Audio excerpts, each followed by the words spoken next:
Hi, I'm Patton Oswalt. We are talking to the women of S.H.I.E.L.D., both in front of and behind the camera. So the thing that I want to ask right off the bat, because you all play such distinctive characters on the show and have such amazing jobs, who would you want to swap roles with at this table? And that includes Marissa, the EP of the show. Would you want her job? Marissa, would you want any of these actors' jobs? And keeping in mind how much abuse they are put through in front of the camera. Henry. Oh no! You know, I was going right for you. Yeah, I think everyone wants your job. Yeah. I know. And it's not because of me. It's because of my respective fictional other. I would switch places with any of you for like a day because I know how grueling it is. I know how hard your guys' job is. Gosh. I mean, no, yeah, come on, really. Yeah. But You're juggling 10 balls. And what's spectacular is this show's about superheroes, and our boss is really a human superhero. Yeah. No, all of you guys have done your own stunts on this show, Yes, and they have. and there's especially there's scenes with May where you can pause it and go, oh, that's Ming-Na is getting thrown around, smashed through that table, kicked in the face. So what has that been like? It's been incredibly empowering. As I had zero fight training or anything before the show, and even the first season I didn't really do anything. It was really just watching Ming a lot, and you really helped me into it as you were my trainer on camera. Right, And a lot of our first fights we rehearsed. work together and rehearse. Yeah. I mean, we have athletic and other types of training in all our backgrounds. But one of the things that this show has provided us with is learning to do stunt fighting. And that is attributed to our incredible stunt team. The real badass. My stunt double did stunt for Yo-Yo that just... I was so... Yeah. And I was so empowered by it because I think it's, again, finding ourselves in the other constantly and being like, oh, she can do that, I can do that too. Yeah. Which is what our show does for kids. I'm going to go for it too. Yeah. Because, my stunt double, Ming Q, who actually won Stunt Woman of the Year this year. So proud of her. Wow. I mean, she's a wushu master. Yeah. She trained since she was 3. And she trains me, and sometimes when she has to crash through a glass door, and it's just like, no, I do think medic, Women definitely have a higher threshold for pain, and we've showed that on the show. Because also we do it all in heels. Okay, so Marissa, tell us about the casting process for each of these characters. Oh goodness! Yes. You ended up with this group. We cast a very wide net for all of these roles. Let's start with you, little lady. I had seen her on a few episodes of Nashville, and I thought, and then I looked into you and who you were. Yeah. Oh. But Chloe, as we all know here at this table, has this authenticity that is just palpable and captivating. And she was very young at the time, but we were just lied about it. Yeah. I said I was 27. So drawn to her, and I think you locked it down in your screen test. Nice. There's nothing to see here, people. And for Ming, I had always been a giant fan of Ming-Na Wen. As a young Asian American trying to achieve anything in this business, you are an example of how that is possible. When the original role was Agent Rice, it was called Agent May. Used to be named Agent Rice. Right. Exactly. Yes. So as soon as Ming was in the mix, I was like, not so much with the Agent Rice anymore. Yeah. And it took Mo to make that connection too. I think, it was right? instant for me. I was like, guys, she has to have the part. That's it. We're done. We're done, right? Okay. Yeah. So it's Ming. Aww. And then this lovely lady was originally Agent Crumpet. Was Agent Crumpet. Also very problematic.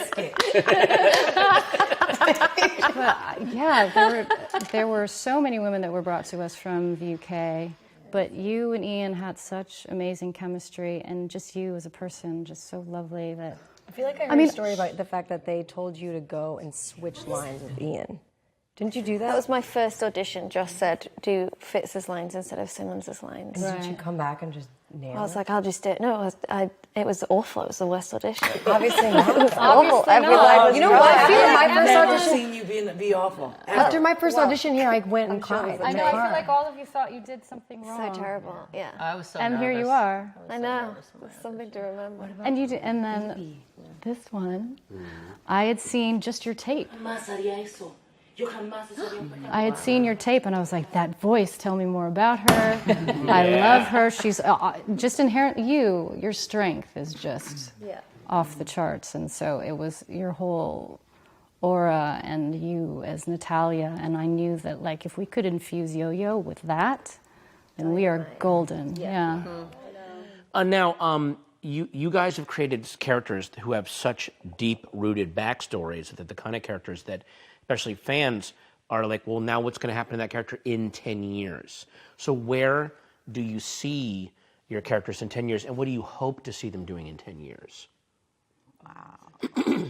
Like, what is the Cavalry doing 10 years down the road? What is Quake, and what are Quake and Yo-Yo doing? It's just an interesting question right now because we've done this whole time loop of kind of, I just hope that we've managed to save the world. You don't Quake it apart. Like, we figure out how to, I mean, I think Simmons will be, having babies with Fitz and still like, I just can see them each with kind of like a baby on the front and like still going about with the crazy chemicals and just like, one's crawling around and they just don't even notice. Little smart babies. Yeah. Very smart geniuses. Yeah. I write that down. I hope Daisy has. I hope she finds. I hope she finds family. I hope she finds someone to love who doesn't die, and I like a peace because I think she has a lot of angst and I feel like she feels a lot of pressure with the power that she has, and I hope that she's able to kind of hone that and do her job and find boundaries with that and with also having a life and being in love and having a family, because I think there's nothing more powerful than motherhood. So I would hope that someone that goes through what she's been through is able to have a child and teach her child how to, And what about Yo-Yo and May? I think, May and Phil have been doing the slow burn for a while.